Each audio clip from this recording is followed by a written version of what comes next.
Assalamualaikum warahmatullahi wabarakatuh.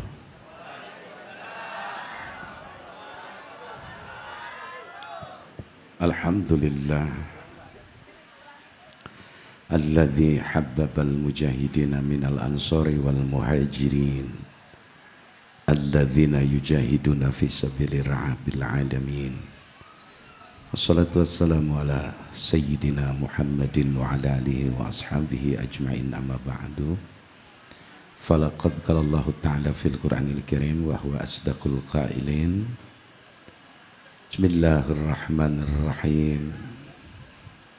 Walau annahum idh zalamu anfusahum ja'uka fastaghfarullah wastaghfara lahumur rasul lawajadullaha tawwabar rahima.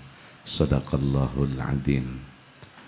Pertama dan utama saya mohon maaf, ceramahnya sangat akan pasti singkat, paling 4-50 menit, karena saya ditunggu di Padarincang acara tabligh akbar. Yang kedua, kondisi fisik memang masih dalam masa penyembuhan. Baru hari ini saya kembali bisa ceramah setelah sakit beberapa hari ke belakang. Yang kedua, saya mau tanya kepada jamaah, kira-kira ini saya mesti menghadap kemana? Menghadap ke depan saja, tidak ke samping kanan kiri, atau seadanya saja ya Bu ya? Ya, seadanya saja. Saya dengar ada Pak Wali Kota. Pak Wali Kota yang mana? Oh sudah. Saya sempat dulu dengan Wali Kota Serang, zaman Mas Jaman, pernah acara bareng pengajian. Hadirin wal hadirat, Dewan Kerja atau Dewan Kemakmuran Masjid, apa namanya, masjid apa? Ashabul Yamin, yang amat saya banggakan, terutama sahabat saya sejak kecil. Dulu ketika sama-sama mondok di Serang, saya dan Haji Yasin Fauji satu kelas seangkatan. Hanya beda nasib, dia jadi pengusaha, saya jadi ustadz kecil-kecilan. Beliau usahanya lancar-lancar saja, pemerintah juga mengapresiasi, pejabat mengapresiasi. Kalau saya malah agak dicurigai oleh pemerintah. Jadi beda nasib sedikit, beda tipis sedikit. Hadirin rahimakumullah. Dalam berbagai keterangan, dalam berbagai makalah para ulama mengatakan, sebelum 2000 tahun sebelum Allah menciptakan Adam alaihissalam, Allah terlebih dahulu menciptakan Nur Muhammad sallallahu alaihi. 2000 tahun Nur itu sudah diciptakan oleh Allah. Nur ini nanti dititipkan kepada Adam, Nur ini kemudian dititipkan kepada Idris, Nur ini dititipkan kemudian kepada Nuh, Nur ini dititipkan kepada nabi-nabi setelahnya. Ketika Sayyidatuna Aminah binti Wahbin, ibunya Nabi, sedang hamil, dari bulan pertama didatangi dalam mimpinya oleh Adam alaihissalam, bulan kedua bermimpi didatangi oleh Idris, bulan ketiga didatangi dalam mimpinya dengan Nuh alaihissalam, sampai Nabi Ibrahim, sampai Nabi Isa. 9 bulan berturut-turut dalam mengandung kangjeng Nabi. Ibunya Nabi bermimpi para rasul, dalam mimpinya seluruh rasul berpesan kepada Aminah bahwa kelak jika putramu lahir, berilah dia nama dengan nama Muhammad. Dari mana engkau tahu nama Muhammad? Sehingga engkau mempersembahkan sholawat kepada Muhammad. Adam menjawab, ya Rabb, ketika aku tengadah melihat tiang mewahnya arasmu Tuhan yang maha perkasa, aku melihat 2 untaian kalimat, aku melihat 2 tulisan yang sangat mulia, 2 kalimat yang teruntai dengan sangat sempurna. Pertama kalimat thayyibah, kalimah thamnanul jannah, kalimah samratul jannah, kalimah yang mengantarkan seseorang apabila di dalam hidup sampai ketika dia meninggal mengucapkan kalimat ini, maka berhak baginya surga yang dijanjikan, yakni kalimah thayyibah la ilaha illallah. Di tiang aras itu ada tulisan. Tulisan ini pun la ilaha illallah. Di bawah la ilaha illallah Adam melihat ada Muhammadur Rasulullah. Dua kalimat ini. Maka ketika Adam menikah dengan Hawa, ini dipakai mahar. Muhammad Rasulnya dipakai mahar. Dibacakan selawat kepada Muhammad, persembahan mahar kepada Hawa oleh Nabi Adam. Ibu bapak sekalian, kalau sekiranya berandai-andai, apabila seseorang membaca dua kalimat syahadat, contoh umpama asyhadu an la ilaha illallah wa asyhadu anna Jokowi Presiden Republik Indonesia, sah tidak syahadatnya? Tidak akan sah. Asyhadu an la ilaha illallah wa asyhadu anna Pak RW ketua RW di lingkungan saya, tidak sah syahadatnya. Syahadat tidak akan sah tidak menyebut nama Muhammad sallallahu wasallam. Satu syahadat. Yang kedua, ketika khotib Jumat, tidak mungkin khotib dalam khutbahnya tidak membaca dua kalimat syahadat. Kalaulah ada khotib Jumatan, meskipun dia diterjemahkan ke bahasa azam, mau bahasa Indonesia, bahasa Jawa, bahasa Sunda, bahasa apapun silakan, tapi jangan kepanjangan melebihi batas huruf Arabnya. Di kita ini khutbah Jum'ah sampai planet Pluto, Jupiter dibahas habis-habisan. Nauzubillahimin. Itu khutbah Jum'ahnya Ustadz yang nggak laku mulutan namanya. Ini kebangetan khutbah Jum'ah kok bahas vaksin booster segalanya nih. Masya Allah ya Karim. Mbok ya, kalau sampean khutbah Jumat, ringkaskan khutbahmu, panjangkan sholatmu dalam Jumat. Karena Jumat tidak bisa infiradiat. Jumat bukan ibadah personal, Jumat adalah ibadah sosial. Jumat adalah kongres dan muktamarnya umat Islam dalam bentuk ritual yang sudah dicontohkan oleh Nabi. Tidak bisa seseorang meskipun alim, meskipun ulama, meskipun kiai, dia Jumatan sendiri, tidak sah Jumatan sendirian. Maka ringkaslah khutbahmu, panjangkan sholatmu. Khutbah, di dalam rukun khutbah mesti baca dua kalimat syahadat. Tidak bawa Muhammad saja dalam khutbah Jum'ah, batal khutbahnya. Masya, diulang, syahadatain tidak bawa nama Muhammad, batal. Khutbah Jum'ah tidak bawa nama Muhammad, batal. Betul. Tahiyat sedang sholat, mari kita baca tahiyat bu bareng-bareng. A'udzu billahi minasyaitonir rajim. Bismillahirrahmanirrahim. Podo-podo bareng. At-tahiyyatul mubarakatus salawatut thayyibatu lillah. Assalamu alayka ayyuhan nabi wa rahmatullah. Assalamu alayna wa ala ibadillahi salihin. Ashhadu an la wa ashhadu. Dibuang saja kata satu kata Muhammad, sah tidak tahiyatnya. Kalau batal tahiyatnya, sah tidak sholatnya? Batal sholatnya, ibu sekalian. Betapa sakral nama Muhammad, betapa penting dan fundamentalnya nama Muhammad. Ibu tahu Inggris? Bu tahu Inggris? Pernah ke Inggris? Saya mau bawa terus kuncinya di mobil tuh. Di Inggris berdasarkan temuan survei atau semacam lembaga research di Inggris, karena kita perlu tahu, kita perlu mengakui kelebihan kampus di luar negeri itu, risetnya, kampusnya berbasis research. Basic kampusnya adalah basic research. Salah satu mahasiswa berasal dari tempat kami di Tasikmalaya, Ada seorang ahli matematika dunia, umur 27 tahun sudah bisa memecahkan satu rumus yang paling muskil dalam ilmu matematika. Itu berasal dari pedalaman Tasikmalaya.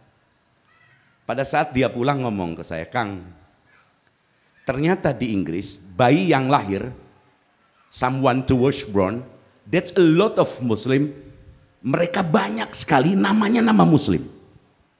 Saya bilang, identifikasi you apa? Sehingga berani mengatakan bahwa di Inggris banyak bayi yang lahir menggunakan nama identitas Muslim. Faktanya adalah hampir lebih 70% bayi yang lahir di Inggris, yang lahir bayi nongol lahir dikasih nama dalam catatan sipil, nama awalnya Muhammad. Subhanallah Pak.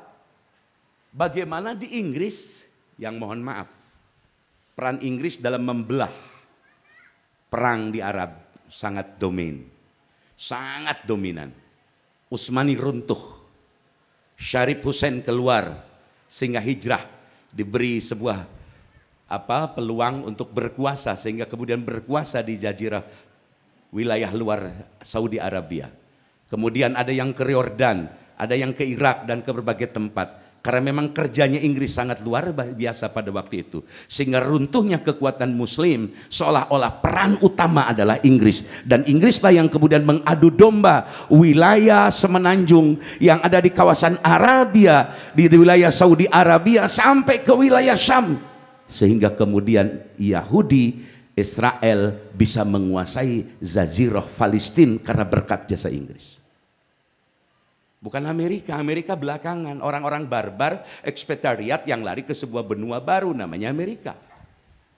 Hadirin rahimakumullah, disadari atau tidak, hari ini Inggris banyak bayi bernama Muhammad, dan ternyata setelah kita lakukan beberapa kajian tentang Inggris, Muslim Inggris di sana, bahkan ada wali kota, menteri muda beragama Islam. Subhanallah. Hadirin rahimakumullah, nama Muhammad sekarang di Inggris menjadi nama yang sangat populer, bahkan menjadi satu bahan pertanyaan yang kemudian nanti dijawab oleh salah seorang pendeta kuno di Rusia.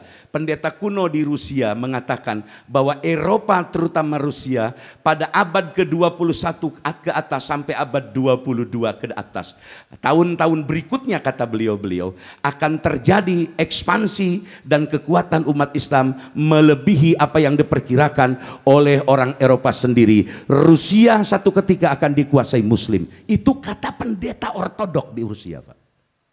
Jadi kata siapa umat Islam melemah? Umat Islam sedang menguat, Pak, di dunia ini. Yang melemah itu di DKM. Jadi kata siapa umat Islam melemah? Umat Islam sedang menguat, Pak, di dunia ini. Yang melemah itu di DKM. Di DKM kita yang melemah. Ustadz buka pengajian gratis, anak-anaknya enggak ada, Pak. Orang tuanya enggak nganterin anak ke masjid. Gitu? Betul toh? Di masjid dibuka pengajian rutin, yang datangnya bisa dihitung. Jadi yang lemah itu bukan Islam dunia, Islam DKM di mana-mana. Ini sedang lemah kalau DKM sekarang. Faktanya ya seperti itu, hadirin sekalian. Masya Allah. Saya mau tanya, Bu, kalau di sini orang meninggal mandi sendiri atau tidak? Bungkus kapan sendiri atau tidak? Pasti dimandikan, dikafani oleh orang yang paham tentang soal jenazah. Faktanya hari ini orang mau belajar dan praktek bagaimana memandikan jenazah, mengurus jenazah dari awal sampai akhir menguburkan jenazah, karena pasti saja ada yang meninggal. Sementara regenerasi orang yang mengurus orang meninggal ini sangat sulit. Jangan-jangan besok lusa kalau ustadz yang biasa ngurus sudah meninggal dunia, saya curiga di RW kita akan ada kejadian orang meninggal dimandikan, dicuci steam motor. Hati-hati. Hati-hati. Eropa sudah berbalik ke Islam, kita tidak berbalik ke Islam. Parah ini. Hadirin rahimakumullah. Masya Allah. Betapa agung nama Muhammad sallallahu alaihi wasallam. Bu barang, bismillahirrahmanirrahim.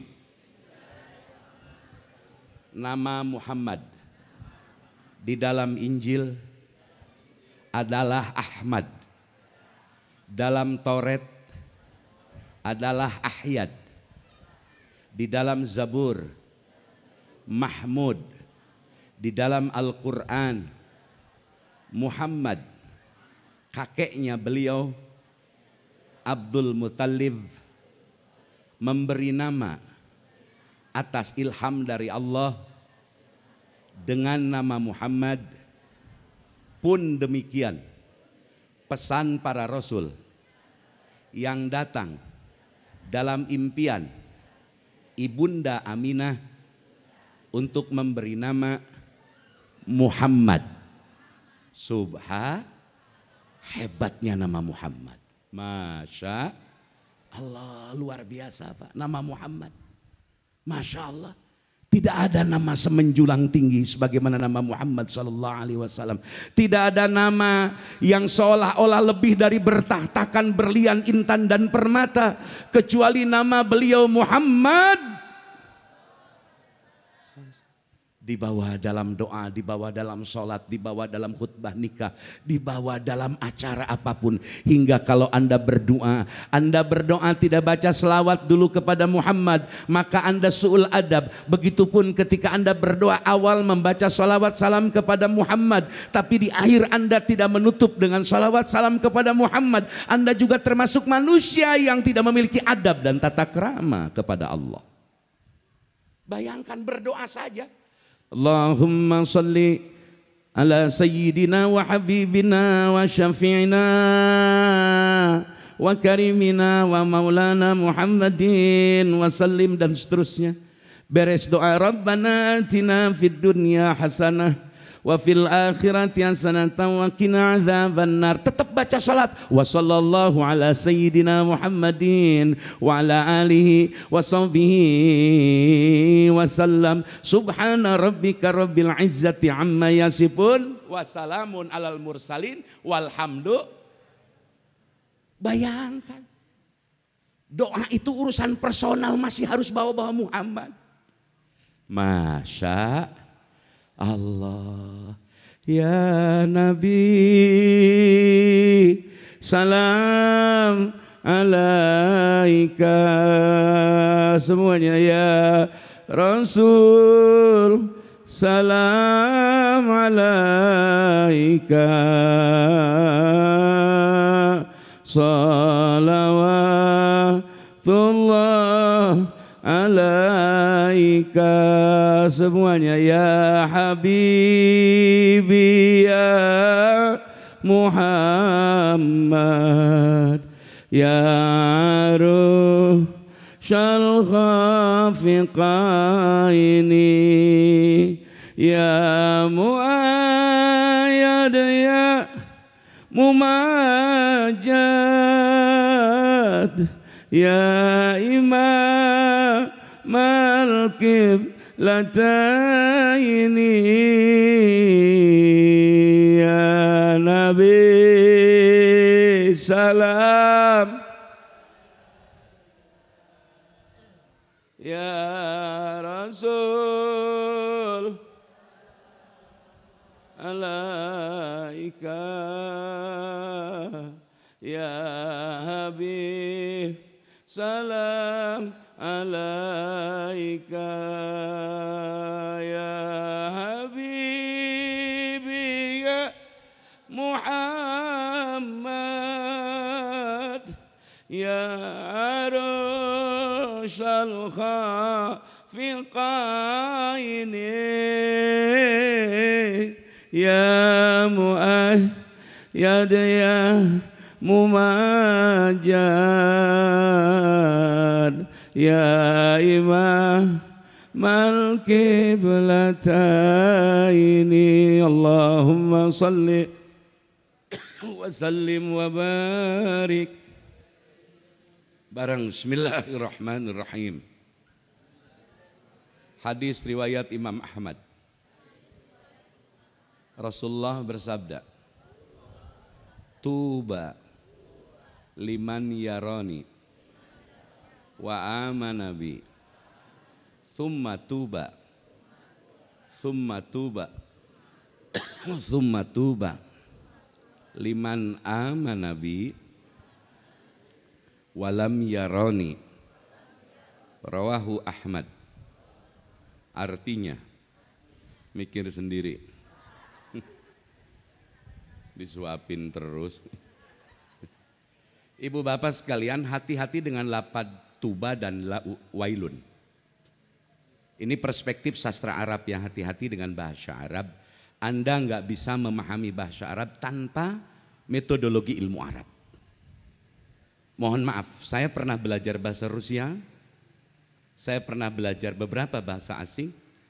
Menurut saya, yang paling rumit belajar bahasa asing hanya sisi tulisan saja. Bahasa Rusia tulisannya agak sulit, tapi tata bahasanya tidak terlalu sulit. Bahasa Jepang, tata bahasanya tidak sulit, hanya cara menulis dalam bentuk huruf katagana hiragana yang sulit. Apalagi bahasa Inggris, enggak susah. Bahasa Inggris itu nasribnya cuma 4 kali. To go, going, when, gone, 4 kali saja. To do, doing, done, das, hanya 4 kali saja. Tapi jangan main-main dengan bahasa Arab. Doroba, walada. Ini baru fi'il madi yang maklum, belum yang majul, wulida. Walada, yalidu, waldan, wawiladatan, pahuwa walidun, wadhaka mauludun, walid, latu walid, maulidun. Bayangkan, satu lapad berdialektika hingga isim alat menjadi 14 kali. Jangan main-main dengan bahasa Arab. Makanya Allah memilih bahasa surga itu bahasa Arab. Ini orang Padang, orang Sumatera, orang Jawa Timur, Banten, Sunda, dari manapun kalian berasal, suku das dan daerahmu, itu adalah persoalanmu di awal kelahiranmu. Tetapi percayalah bahwa kita nanti sebagai orang mukmin akan bersama-sama di surga dan bercakap-cakap hanya dengan bahasa Arab. Amin ya rabbal. Ustadz, saya di dunianya nggak belajar bahasa Arab, tiba-tiba dikasih ilmu sama Allah bisa bahasa Arab. Masya, Pak Ustadz, ada nggak orang yang pinter bahasa Arab tapi nggak masuk surga? Ada. Siapa? Abu Jahal. Karena Abu Jahal orang Arab tuh, ngomongnya Arab paseh, tapi nggak masuk surga karena dia kafir. Jangan main. Kalau Abu Janda saya nggak tahu. Ini cerita Abu Jahal. Masya, hati-hati dengan bahasa Arab. Quran pun diturunkan berbahasa Arab. Inna ja'alna Qur'anan Arabiyya.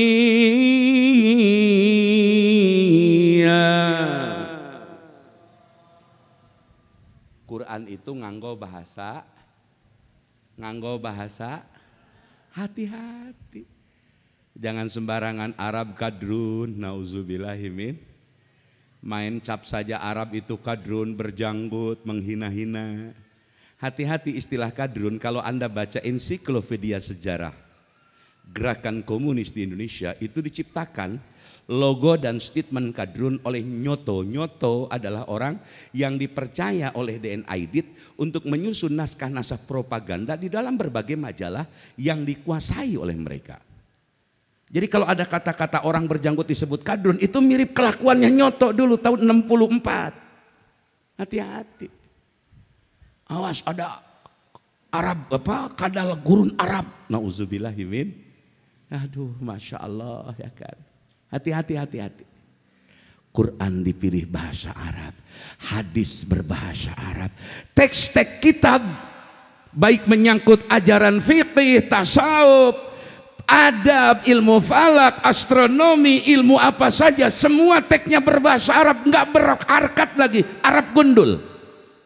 Masya, betapa sulit bahasa Arab, Pak. Maka oleh karena itu saya prihatin.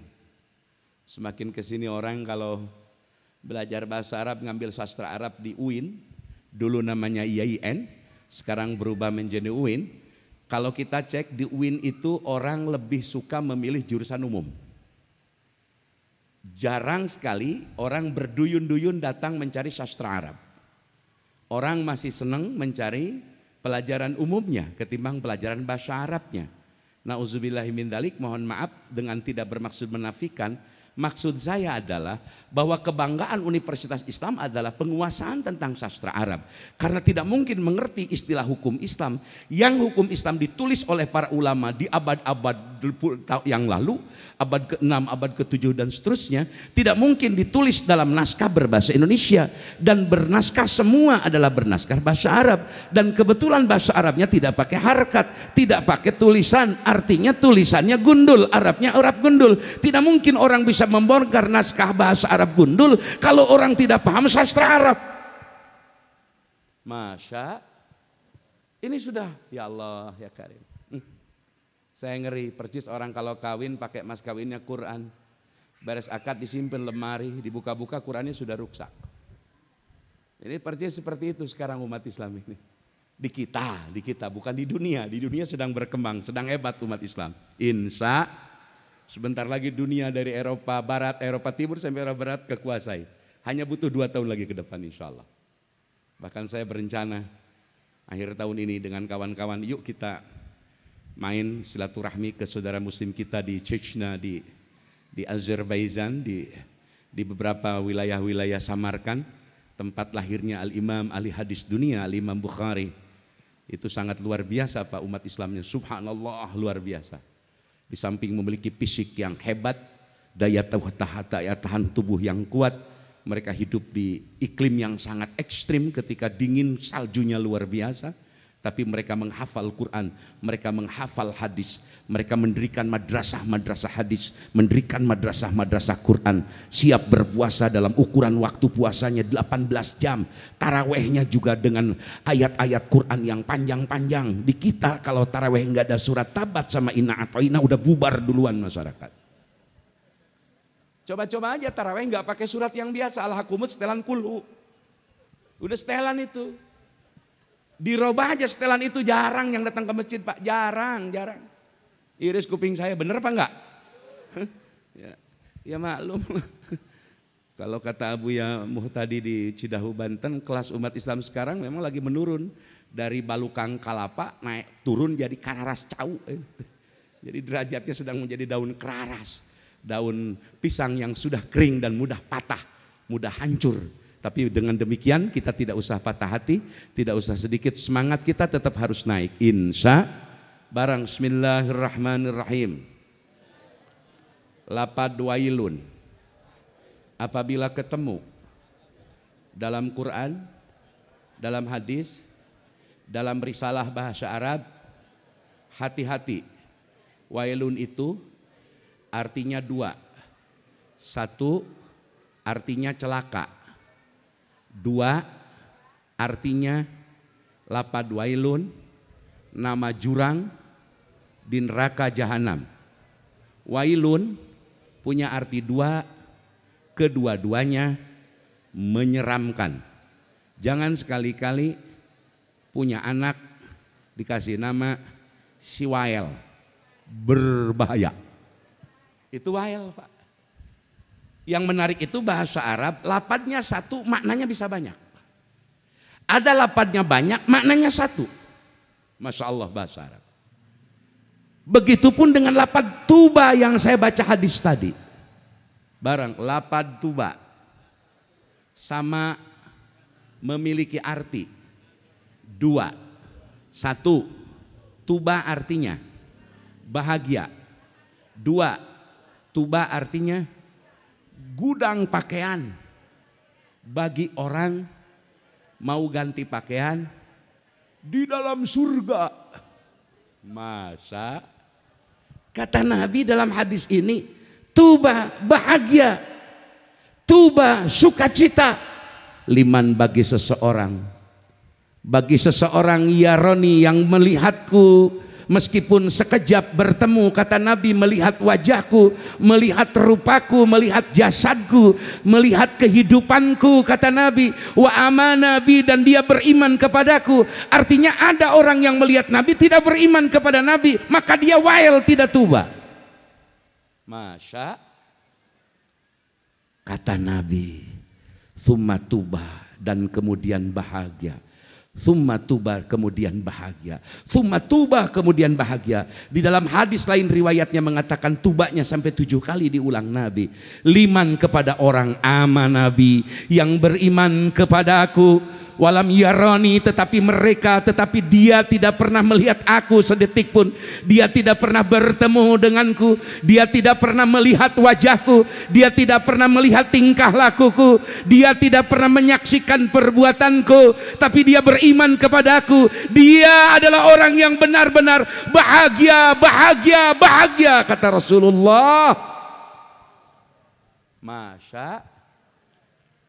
Jadi Masya Allah ya Karim, beruntunglah di DKM kita masih ada peringatan Maulid Sallallahu Alaihi Wasallam. Sekedar ringkas tentang Maulid ini, hadis awalnya adalah kata Nabi, man ahabbani kana ma'i fil jannah. Barang siapa orang yang mencintai aku, kata Nabi, maka nanti kelak bersamaku di surganya Allah Subhanahu wa taala. Kemudian saya ingin menambahkan, wa qala Abu Bakrin Siddiq radhiyallahu an. Sallu alaihi. Taulah cicing baik. Wa qala Abu Bakrin Siddiq radhiyallahu an. Nah, begitu. Setiap kali saya membaca nama sahabat radhiyallahu an, mangga yang penting disambut dengan ucapan yang lebih baik, insyaallah, termasuk doa bagi kita semuanya. Amin ya rabbal. Wa qala Abu Bakrin Siddiq radhiyallahu an, man anfaqa dirhaman fi maulidin Nabi sallallahu alaihi wasallam kana rafiqahu fil jannah. Wa qala Umar radhiyallahu an, wa qala Umar bin al-Khattab radhiyallahu an, wa qala Umar bin al-Khattab radhiyallahu an, wa qala Umar bin al-Khattab radhiyallahu an, man azzama maulidan Nabi sallallahu alaihi wasallam faqad ahyal Islam. Wa qala Utsman radhiyallahu an, man anfaqa dirhaman fi maulidin Nabi sallallahu alaihi wasallam fakannama syahida yauma wuqati badrin wa hunainin fi thawabi. Wa qala Ali ibn Abi Talib radhiyallahu an, man azzama maulidin Nabi sallallahu alaihi wasallam la yakhruju minad dunya illa alal imani wal islam. Wa qala imamuna asy-Syafi'i radhiyallahu an, man jama'a li maulidin Nabi sallallahu alaihi wasallam ikhwanan wa hayyan ba'athallahu yaumal qiyamati ma'as siddiqin was syuhada wa liqiraatihi was salihin wa yakunu fi jannatin na'im. Allahumma salli wa sallim wa barik alaihi ya Rabbi bil Mustafa baligh maqa waghfir lana ya wasi'al. Semuanya ya Rabbi bil Mustafa balik waghfir ya wa.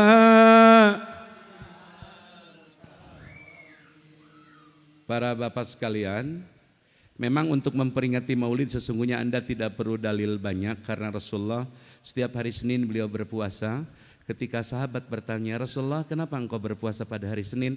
Rasulullah menyatakan, ini adalah maulidku, ini adalah hari kelahiranku, dan pada hari Senin itulah aku dilahirkan, dan pada hari Senin itulah di mana pertama kali aku menerima wahyu dari Allah Subhanahu wa Ta'ala, dan pada hari Seninlah aku di-Isra Mi'rajkan oleh Allah, yakni pada malam Selasanya aku di-Isra Mi'rajkan oleh Allah Subhanahu wa Ta'ala. Di hari Seninlah Musa diperintah oleh Allah ke Bukit Turisina untuk menerima Taurat dari Allah Subhanahu wa Ta'ala. Banyak peristiwa di hari Senin, dan Rasulullah menyebut-nyebut hari kelahirannya pada hari Senin diisi dengan puasa sunat pada hari Senin. Puasa adalah ibadah, pengajian malam ini pun ibadah, sedekah adalah ibadah, memberi kebaikan kepada orang lain ibadah, membaca sholawat adalah ibadah, baca berjanji adalah ibadah. Maka ibadah bukan hanya saum pada hari Senin, tapi ibadah asal berbentuk kebaikan-kebaikan yang tidak bertentangan dengan syarak, maka termasuk dalam kata ibadah. Insya. Demikian apa yang saya sampaikan. Sekali lagi saya mohon maaf karena memang kondisi fisik. Yang kedua, saya memang sudah punya jadwal lebih dulu di Padarincang. Ini memang disabotase sama sahabat saya, harus datang dulu ke tempat ini. Sekaligus juga silaturahim. Saya sudah 2 kali ke tempat ini, tapi tidak ke masjid ini, tapi ke rumah sahabat saya. Kalau dari Tasik ada kegiatan pengajian di Banten, saya suka mampir kontak beliau. Paling tidak ya gratis lah, lumayan, sate bandengnya kan lumayan gitu. Ketimbang saya harus nginep di penginapan di hotel, kan mending di rumah sahabat saya. Loh Kiai kok ngerepotkan ya? Kalau orang kan senang dikunjungi Kiai dan senang direpotkan oleh Kiai. Mencoba mengeksplorasi. Umat ini senang ke Kiai dan saya coba umat ini dieksplorasi. Ditindas terus-terusan oleh Kiai. Dia merasa marah atau tidak? Ternyata tidak marah dan tidak pernah kecewa. Senang sekali kalau semakin umat dijajah oleh Kiai, semakin takdim ke Kiai. Itu adalah potensi penjajahan abad ke-21 nampaknya. Itu saja, sekali lagi mohon maaf kalau guyonan saya kurang bisa dipahami. Karena memang sesungguhnya saya tukang guyon, tapi malam ini kondisi seperti ini. Tadinya saya mau gojloan Pak Wali Kota, tapi Wali Kotanya sudah keburu pulang dan jamaah sebagian sudah keburu pulang. Karena memang banyak orang maulid ingin dengan Wali Kota bukan dengan Kiai. Inilah jatah saya, yang senang Kiai ya ini apa adanya. Mudah-mudahan nanti di akhirat ini yang bareng-bareng saya, bareng guru-guru para ulama. Insya. Yang sudah pulang duluan mudah-mudahan nanti dengan Pak Wali Kota ketemu saja di sana, mudah-mudahan, amin ya robbal alamin. Pak Kiai kok bisa Sunda? Saya asli Pandeglang, Banten. Saya lahir ana wulida fi Pandeglang. Saya dilahirkan di Pandeglang.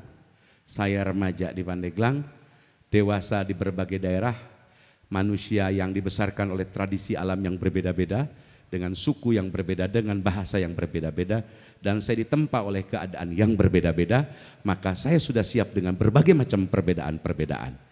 Maka saya mengajak kepada masyarakat semua, hikmah dari pengajian singkat ini, perteguh terus kekuatan ukhuwah di masjid, karena satu-satunya benteng umat hari ini adalah masjid. Hari ini satu-satunya benteng utama masjid. Pesantren masih dalam tanda petik, kalau mereka lulus seleksi, mereka akan menjadi benteng. Tapi kalau pesantrennya tidak lulus seleksi, dalam tanda petik, lulus seleksi, mereka akan menjadi benteng umat. Tapi banyak pesantren di kami, di Tasik ya, bukan di sini, yang tidak lulus seleksi. Yang tidak lulus oleh godaan bansos dan hibah. Itu susah menjadi benteng pertahanan umat. Doakan, saya pesantren di Tasik tidak pernah menerima uang pemerintah 1 sen pun. Bukan karena benci, karena memang saya tidak punya syarat dan tidak punya kriteria untuk menerima bantuan pemerintah. Lawang aku orang kaya kok, masa disumbang perintah. Orang disumbang itu kan biasanya miskin kan. Kalau saya ini kan orang kaya. Apalagi rumah pertama saya di kota Tasik, mobil saya sampai 700 Bu, karena depan rumah saya terminal bus gitu. Jadi saya ini orang kaya gitu loh. Ibu bapak berkunjung ke tempat saya, 100 mobil parkir demi Allah depan rumah saya bisa Bu. Kenapa? Karena lapangan bola milik pemerintah, milik desa, jadi bebas-bebas saja. Dan doakan saya tetap istiqomah. Saya tidak benci pemerintah, tapi saya mengambil jarak yang sama dengan pemerintah. Siapapun pemerintahnya, ketika salah mesti diingatkan, ketika benar mesti kita dukung. Sebagaimana Perdi Sambo bersabda, aku siap dengan segala resiko hukum yang akan menimpa diriku. Itulah Bapak Perdi Sambo. Saya ngomong di mana-mana, masih banyak polisi baik, tentara baik, politisi baik. Kalau sekarang diuji dengan seorang Ferdy Sambo dan kawan-kawannya, bukan berarti polisi ruksak semua. Masih banyak yang baik. Hanya yang baik menunggu giliran untuk diberikan tempat oleh Allah Subhanahu wa taala. Sabar orang-orang baik. Insya. Jadi jangan terpengaruh kalau di sini ada polisi, Anda terus berbuat baik saja, Anda tidak usah takut dengan stigma polisi. Kemarin ada polisi baris di mana-mana diteriakin Sambo, Sambo, Sambo, itu resiko. Saya juga kalau di Tasik ada kiai menghamili 100 santri, paling tidak saya kalau lewat, "Woi, kiai tukang ngehamilin," pasti akan begitu. Itu resiko. Jangan nggak mau nanggung resiko. Sambo, Sambo, ya resiko. Jangan lantas marah dijawab dengan marah. Saya bukan Sambo, saya tempelin kamu. Jangan. Sudahlah, semua punya resiko, hidup punya resiko. Apalagi Pak Jokowi sebagai presiden, kita doakan mudah-mudahan husnul khotimah. Beliau kasihan, badannya sampai kurus mikirin rakyat. Siang malam beliau mikirin karena rakyat berantem, terus gara-gara BLT yang nggak nerima. Jadi kita doakan beliau mudah-mudahan selesai sampai waktunya, amin. Selamat datang pemimpin 2024 baru ke depan, insya. Siapa calon presiden 2024? Saya punya calon yang mohon doanya dari orang sini. Siapa? Kiai Sule. Itu calon pemimpin terbaik untuk Indonesia. Kenapa terbaik? Karena 2 periode Pak Jokowi hampir tidak bisa memberikan senyum kepada rakyat. Maka Sule lah jawaban agar rakyat bisa tertawa terbahak-bahak. Karena rakyat bukan nunggu BLT, rakyat bukan nunggu dikasih uang, rakyat tidak akan mengemis kepada pemerintah. Rakyat butuh ketenangan, rakyat butuh kegembiraan hidup di negeri yang sudah merdeka ini. Betul apa betul? Maka harus Sule, hidup Sule. Rakyat tuh butuh kegembiraan Pak, bukan buku ketenangan. Rakyat tidak akan merepotkan pemerintah kok, enggak Pak. Sudah biasa rakyat dagang hari ini rugi, besok masih dagang kok, udah biasa Pak. Nanam cabai hari ini rugi, besok masih nanam Pak rakyat itu. Rakyat yang terkuat di dunia hanya rakyat Indonesia, betul? Hanya rakyat Indonesia yang punya daya tahan hidup lebih kuat dari bangsa manapun.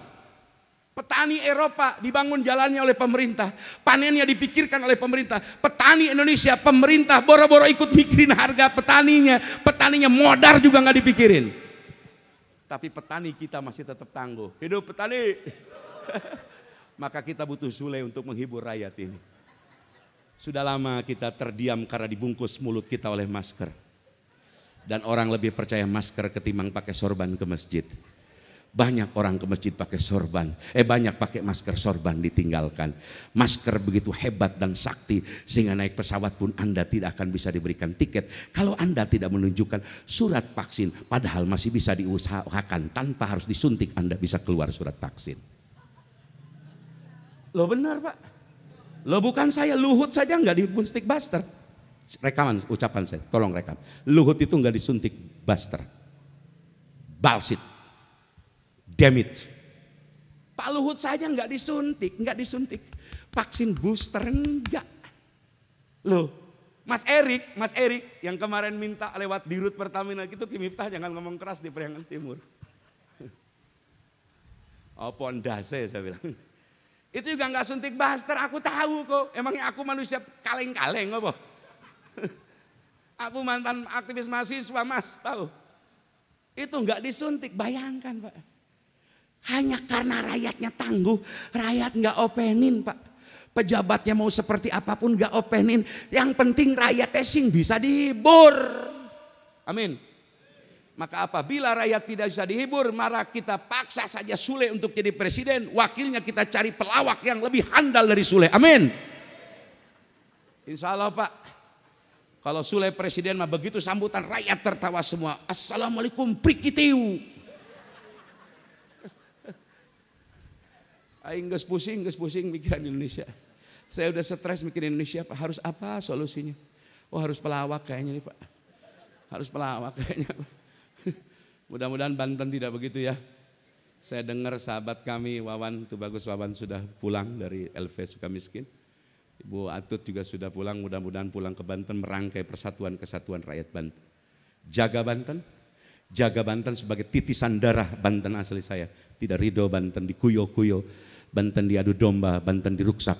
Tapi bagaimana Banten rakyatnya bisa seri, nyatuna gede. Amin. Lebaran kabeli daging kebo, amin. Itu ciri khas Banten, mulu dan mencit bebek saimah 10 ekor. Iya mah di dia mah mulu dan yang gratis baik. Masa ngondangnya wali kota, ayo mulu dan gratis. Mudah-mudahan ya Pak ya, mudah-mudahan. Sekali lagi, give me pardon please, saya minta maaf. So apologies to me. Saya minta maaf banget. Insya Allah nanti lain kali lah ngajinya santai. Saya justru tidak terbiasa ceramah tergesa-gesa karena saya biasa nyanyi, biasa selawatan bareng-bareng. Tapi karena memang yang janji pertama punya jadwal di Padarincang bukan di tempat ini. Insya Allah tahun depan kita bikin acara gelaran yang sama, kita bikin acara hiburan bersama-sama dengan sholawatan, dengan zikiran bareng-bareng. Dan itu insya Allah diusahakan tunggal. Tapi kalau malam ini saya sudah ada jadwal. Insya Allah ibu bapak masih panjang umur. Kalau besok tidak mati ya panjang umur lah. Ya saya berharap lah ke malaikat. Malaikat apa yang suka nyabut nyawa? Siapa namanya? Titip orang sini. Kan di Serang lagi ada tuh yang begitu ke malaikat. Bril minta duit, Bril. Hebat amat Jibril dianggap BRI. Ya, mudah-mudahan panjang umur semua. Sehat afiat semuanya. Ketemu lagi tahun depan. Wallahul muwaffiq ila aqwamit thoriq. Nasrum minallah wa fatun qarib. Assalamualaikum warahmatullahi wabarakatuh.